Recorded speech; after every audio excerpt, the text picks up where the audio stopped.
আসসালামু আলাইকুম। আশা করি সবাই ভালো আছেন। আমাদের কালো যে মুরগিটা, একটা মুরগি ছিল, সেটা আসলে 3টা বাচ্চা ফুটাইছে। 5টা ডিম দিছিলাম।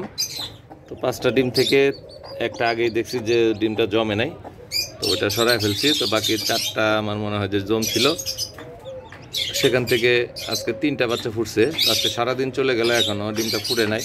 আমার মনে হয় না যে ডিমটা আর ফুটবে, তবুও পাশে রাখছি। তো মুরগিটাকে এখন একটু বের করে দিচ্ছি বিকালবেলা, সন্ধ্যার আগে, যে একটু খেয়ে নিক। ও আসলে সারাদিন কিছুই খায়নি কালকের থেকে এই পর্যন্ত।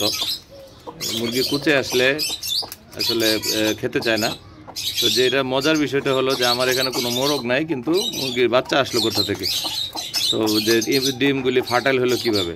আসলে এই ডিমগুলি ওর না, যেহেতু আমার এখানে কোনো মোরগ নাই। তো এই ডিমগুলি আমি অন্য একটা মুরগির, অন্য একটা খামার থেকে নিয়ে আসছি, আমাদের পরিচিত এক বড় ভাইয়ের বাসা থেকে।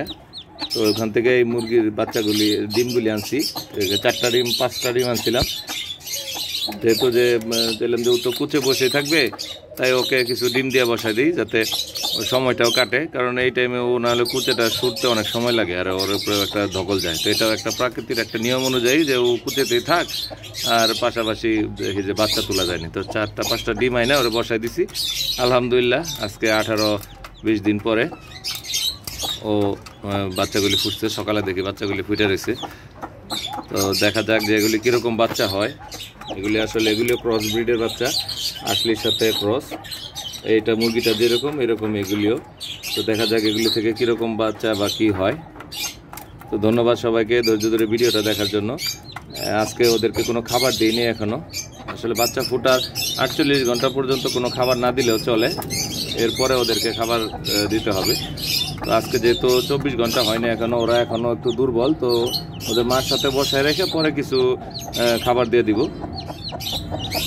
আর এইভাবে এই খাঁচার ভিতরে রেখে রাত্রে মশারি দিয়ে ঢেকে রাখতে হবে, কারণ এখানে প্রচুর মশার কারণে দেখা যাবে যে বাইরে থাকলে বাচ্চাগুলো একদম দুর্বল হয়ে যাবে। তাই মশারি দিয়ে পুরো খাঁচাটাকে ঢেকে রাখবো, যে কদিন ওরা পুরোপুরি বড় না হয়, সবগুলি পালক বড় না হয়ে যায়। তো ধন্যবাদ সবাইকে ধৈর্য ধরে ভিডিওটা দেখার জন্য। সবাই ভালো থাকবেন। আসসালামু আলাইকুম।